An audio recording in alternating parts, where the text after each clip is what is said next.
Okay guys, one more thing here. So this nozzle, as I showed you, the spinner was all jacked up. I cleaned her out pretty good. Look through this thing to the sky for two lights, and you're not going to be able to see it, I'm afraid. But what you want is a perfectly round circle in the middle of that nozzle.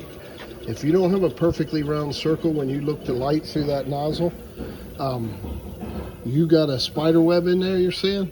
That is dirt. Get it out. We use a torch tip cleaner, and now you don't go in there and grind away and make a -5 nozzle, a -20 nozzle, but you can go in there with a torch tip cleaner and a little brake clean and make it nice and smooth and clean in there. You just file it sort of gently. When you assemble these, it's hard to do while I'm filming, but when you assemble these, you hold it straight up and down. Oh, also this was dirty underneath here. I took a little tiny wire brush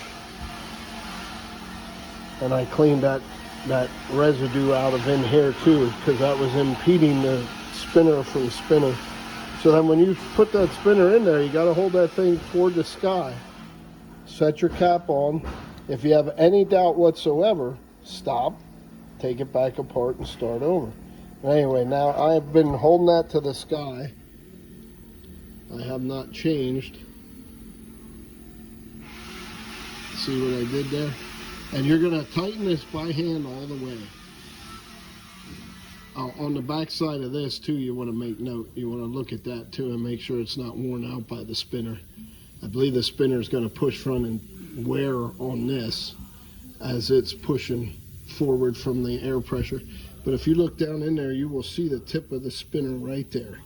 Dead center, locked in. So now I can hold this shaft with the pliers, tighten the top part with a 5/8 wrench, and we're good to go. You want to inspect that O-ring too. If that O-ring's trash, you're going to get a mixture of air and oil together unmetered, and that's not what you want.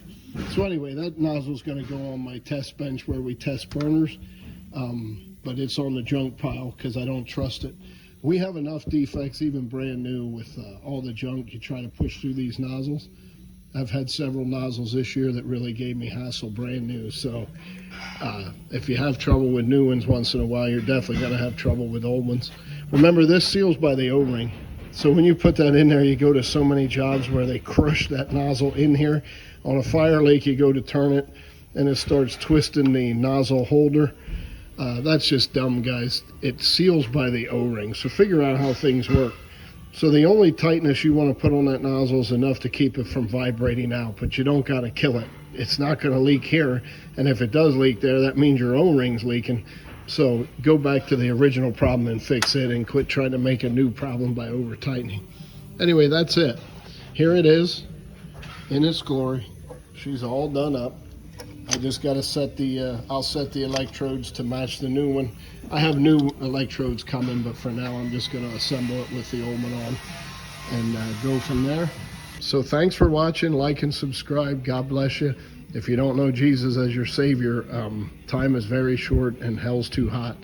Don't let the sun set on your lost soul. Find somebody that knows Christ as their Savior and ask them how to get there, or just look up, how do I pray a sinner's prayer? All right, thanks for watching. We really do appreciate it, and we thank you. Have a great day.